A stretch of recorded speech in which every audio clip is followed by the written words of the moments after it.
Rabbi इश्रह ली सदरी व यस्सिर ली अमरी वाहलुल उक़दतम मिन लिसानी यफ़क़हू क़ौली। अस्सलामु अलैकुम व रहमतुल्लाहि व बरकातुहू। जैसे कि आप लोग सब जानते हैं कि हम लोग बहुत बाबरकत महीने रमज़ान मुबारक में दाखिल हो चुके हैं। इसमें कुछ ऐसी चीज़ें हैं जो अल्लाह सुब्हानहू व तआला ने एक फ़र्ज़ नेकी अगर इंसान करता है तो उसकी 10 गुना या 70 गुना बढ़ा के अल्लाह सुब्हानहू व तआला उसका अजर अता फ़रमाता है।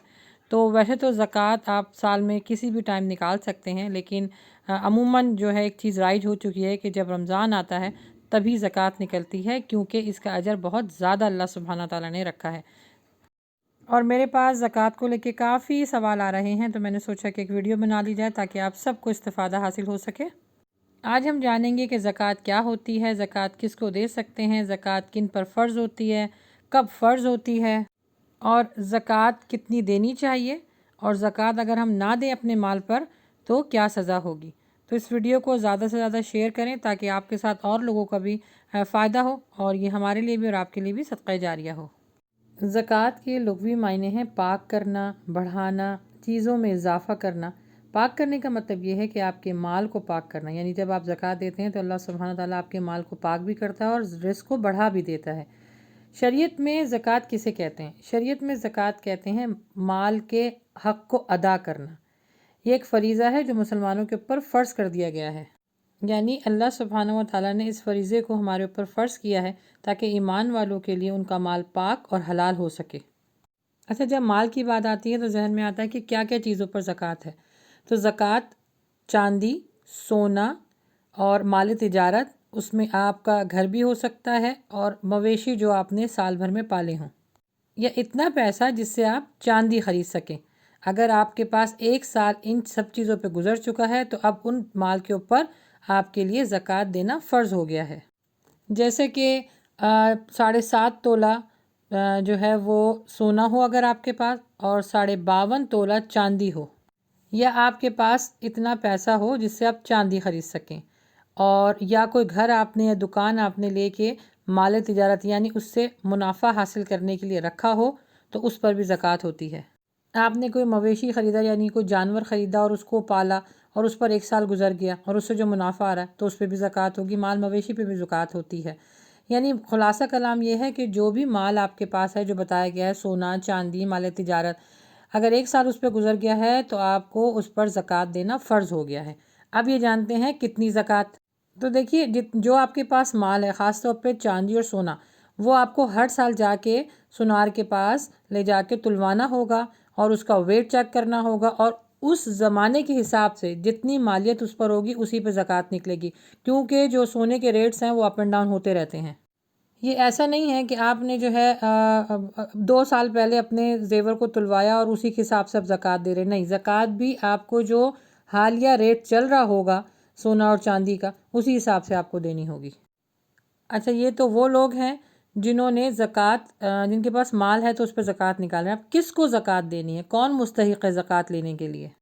तो अल्लाह सुब्हानहू व तआला ने बड़ा प्यारा सा जो है वो एक तरीका और कैलकुलेशन बताई है कि जिस शख्स के पास 7.5 तोला जो है वो ज़ेवर ना हो और 52 तोले चांदी ना हो और उसके पास एक टाइम के खाने को भी ना हो, उसके ऊपर ज़कात बनती है। या इस तरह हो कि एक टाइम का खाना हो और दूसरे टाइम के खाने के लिए वो पैसों का बंदोबस्त करने के लिए जो है वो तगोदौक कर रहा हो, तो मिस्कीन लोगों के ऊपर, बेवा, मिस्कीन, यतीम, इनके ऊपर ज़कात लगती है।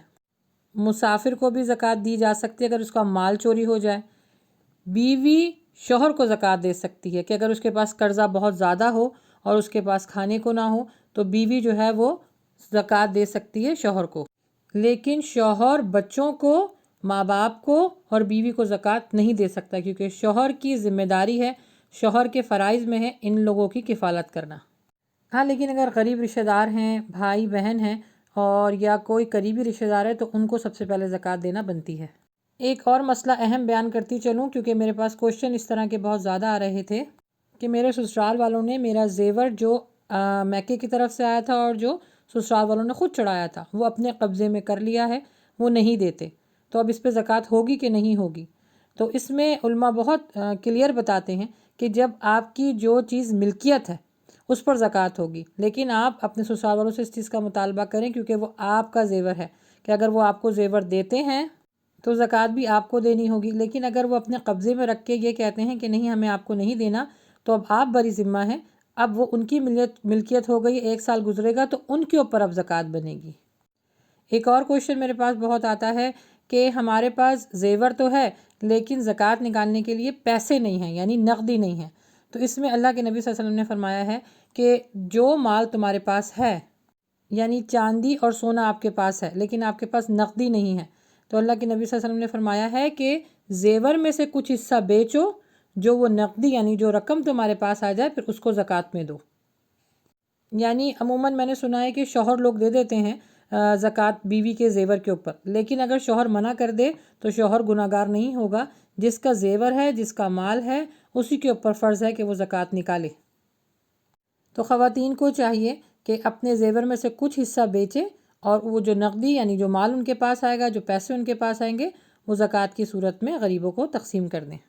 اور ایک اور اہم مسئلہ کہ لوگ سمجھتے ہیں کہ شاید ہمارے پاس سونا ہوگا تبھی ہم زکوٰۃ نکالیں گے، نہیں، اگر آپ کے پاس چاندی بھی ہے تو چاندی پہ بھی زکوٰۃ نکلے گی۔ اگر چاندی بھی نہیں ہے، سونا بھی نہیں ہے، لیکن پیسے آپ کے پاس اتنے ہیں کہ آپ اس پیسوں سے چاندی خرید سکتی ہیں، تو پھر اس پر زکوٰۃ نکلے گی جب 1 سال گزر جائے گا، ٹھیک ہے؟ یہ تو وہ مسائل تھے جو میرے پاس کوشچن آتے ہیں، اور اگر آپ لوگوں کو پھر بھی کوئی کوشچن کرنا ہے تو آپ کامنٹس باکس میں جو ہے وہ کوشچن لکھ سکتی ہیں، انشاءاللہ آپ کو رائٹ اوے جواب ملے گا۔ اب جان لیتے ہیں آخر میں کہ جو لوگوں کے پاس نصاب کے حساب سے زیور بھی ہے، پیسہ بھی ہے، مال تجارت بھی ہے، لیکن پھر بھی وہ زکوٰۃ نہیں نکالتے، تو اب سنیے حدیث ان کے لیے کیا فرما رہی ہے۔ اللہ کے نبی صلی اللہ علیہ وآلہ وسلم نے فرمایا، جسے اللہ نے مال دیا اور اس نے زکوٰۃ نہیں ادا کی تو قیامت کے دن اس کا مال نہایت زہریلے سانپ کی شکل اختیار کر لے گا، اور اس کی آنکھوں کے پاس 2 سیاہ نقطے ہوں گے جس جیسے سانپ کے ہوتے ہیں، پھر وہ سانپ اس کے دونوں جبڑوں سے اسے پکڑ لے گا اور کہے گا میں تیرا وہ مال ہوں، وہ خزانہ ہوں جو تو نے۔ اس کے بعد آپ صلی اللہ علیہ وآلہ وسلم نے یہ آیت پڑھی کہ وہ لوگ یہ گمان نہ کریں کہ اللہ تعالیٰ نے انہیں جو کچھ اپنے فضل سے دیا ہے وہ اس پر بخل سے کام لیتے ہیں کہ ان کا مال ان کے لیے بہتر ہے، بلکہ وہ برا ہے جس مال کے معاملے میں انہوں نے بخل کیا، یعنی کنجوسی کی، زکوٰۃ نہ نکالی۔ قیامت کے دن اس کا طوق بنا کر ان کی گردنوں میں ڈال دیا جائے گا۔ اللہ اکبر، کتنی بڑی سزا ہے۔ اللہم اجرنی من النار۔ اللہ سبحانہ و تعالی ہمیں نیک عمل کرنے کی توفیق عطا فرمائے اور اس طرح کے عذابات سے بچائے۔ اور آپ سبھی بہنوں سے میں ریکویسٹ کرنا چاہوں گی کہ اس مسئلے کو بہت ہلکا نہ لیں، یہ بہت خطرناک ہے۔ اللہ کے نبی صلی اللہ علیہ وسلم کے پاس ایک عورت آئی اور اس نے سونے کے کنگن پہنے ہوئے تھے، تو اللہ کے نبی صلی اللہ علیہ وسلم نے فرمایا کیا تم نے ان کے اوپر زکوٰۃ دی ہے؟ تو اس نے کہا یا رسول اللہ نہیں، زکوٰۃ تو میں نے نہیں دی۔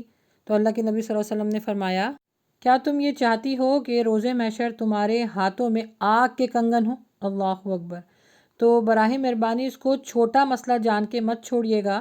سال بھر میں کسی بھی ٹائم آپ زکوٰۃ نکال سکتی ہیں، لیکن اپنے مال کے اوپر زکوٰۃ نکالنا بہت ضروری ہے کیونکہ اس سے آپ کا مال پاک ہوتا ہے۔ السلام علیکم ورحمۃ اللہ وبرکاتہ۔